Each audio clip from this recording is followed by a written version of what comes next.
ហើយយើងមើលលំហាត់ទី1អញ្ចឹងដើម្បីសរសេរវាទៅជាតម្រងស្តង់ដានៃសមីការរង្វង់គឺយើងត្រូវបំលែងវាទៅជារាងយើងត្រូវដឹងរាងស្តង់ដារបស់វាសិនអញ្ចឹងរាងស្តង់ដារបស់សមីការរង្វង់មានរាង x ដក a លើកជាការ៉េបូក y ដក b លើកជាការ៉េស្មើ a ការ៉េអានឹងគឺជារាងស្តង់ដាឥឡូវយើងចាប់ផ្ដើមពិនិត្យមើលតើរបស់យើងនឹងវារាងស្តង់ដាឬនៅអញ្ចឹងវានៅអីចឹងឯងអញ្ចឹងយើងត្រូវការបំលែងវាអញ្ចឹងដើម្បីបំលែងយើងប្រមូល x ដាក់ម្ដុំមក 2x ការ៉េដក 6x យ៉ាងនេះ 2y ការ៉េហើយ y ដាក់ម្ដុំអូខេក្រោយពីយើងដាក់អញ្ចឹងហើយយើងចាប់ផ្ដើមមើលពីមុខ x ការ៉េរបស់យើងហើយ y ការ៉េតើវាមានលេខអត់វាមានអញ្ចឹងហើយកាលណាវាមានយើងត្រូវទាញវាចេញទាំងអស់ពីព្រោះរង្វង់របស់យើងអត់ត្រូវការកន្លែងហ្នឹងវាមានមេគុណទេណាអញ្ចឹងយើងត្រូវទាញវាទាំងអស់អញ្ចឹងយើងត្រូវទាញ2ចេញទាញ2ចេញអញ្ចឹងសល់ x ការ៉េដក 6x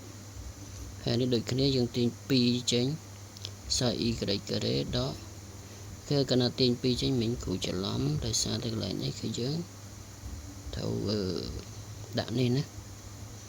ទាញ2ចេញសល់3ហើយនេះទាញ2ចេញវាសល់ 5y ហើយបូក1ស្មើ0បន្តទៀតអញ្ចឹងក្រោយពីបានប៉ុណ្ណឹងហើយយើងចាប់ផ្ដើមបំលែងវាឲ្យចូលរូបមន្តអញ្ចឹងលេខ2សេដដែល x ការ៉េនៅដដែលហើយកន្លែងនេះគឺយើងត្រូវការចូលរូបមន្ត a ការ៉េa ដល់ b លើជាការ៉េអញ្ចឹងយើងគ្រាន់តែសូត្ររូបមន្តហ្នឹងទៅវាស្មើ2 2a b a គឺ x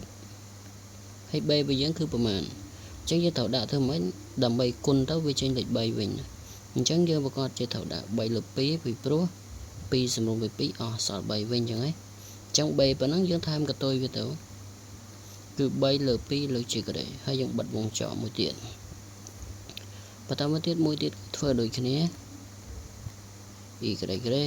ដក 2a គឺ x a គឺ y ចឹងដាក់ y មកហើយគុណនឹងប្រមាណដើម្បីវាចេញដល់5វិញអញ្ចឹងយកតា5ហ្នឹងចែកជាមួយនឹង2ទៅយើងឃើញហើយកតុយរបស់វាហ្នឹងគឺ5លើ2ហ្នឹងឯងហើយលើជាការ៉េបិទវងចោលវិញ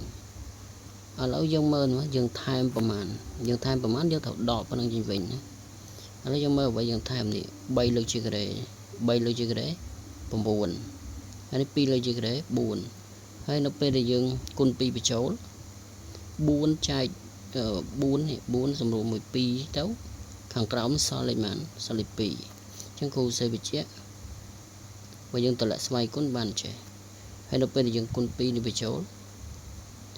គុណ2បញ្ចូលយើងបាន2សម្រួល2នេះគឺវានៅសល់អានេះ2ការ៉េណាវានៅសល់9វានៅសល់9លើ2កន្លែងហ្នឹងគឺវាសល់9លើ2អញ្ចឹងកន្លែងនេះគឺថាគ្រូទៅដល់9លើ2ចេញ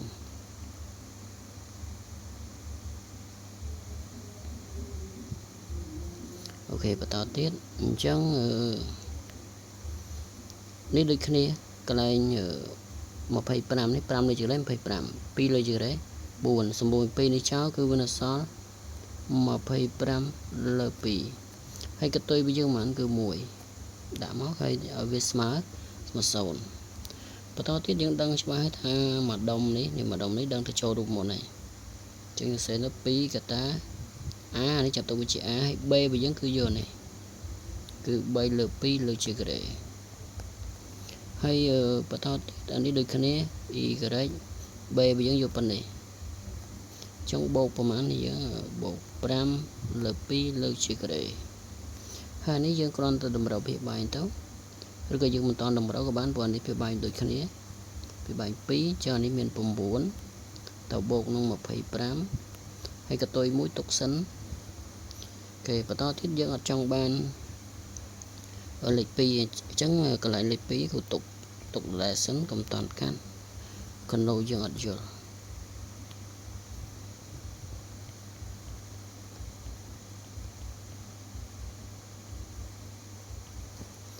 ខេចានេះនៅពេលដែលយើងបូកយើងតម្រូវភាគបែងមកតទៀត អានេះនៅពេលដែលយើងបូកទៅស្មើប្រមាណគឺស្មើនឹង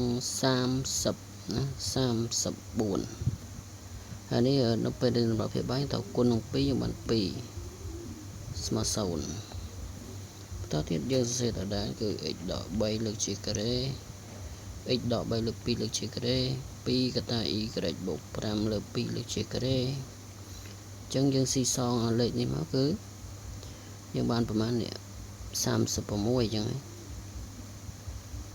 36ស្មើ0បន្តមកទៀតយើងត្រូវការបំបត្តិលេខ2នេះចោលអញ្ចឹងយកអង្គទាំងអស់នោះចែកនឹង2ចែកឲ្យយើងបញ្ជូនមកឲ្យក៏បានដែរគឺនេះ2ចែកទៅអស់ហើយកន្លែងនេះគឺចែកទៅអស់ហើយគឺ y បូក5 y បូក5លើ2លើកជាការ៉េហើយនេះនៅពេលដែលយើងចែក2កន្លែងនេះនៅពេលចែក2វាចេញ4ណា4ដកពេលរបស់មកវាចេញអីគេចេញបូកអញ្ចឹងយើងអាចសរសេរវាទៅជាទម្រង់ស្តង់ដារបានហើយនេះ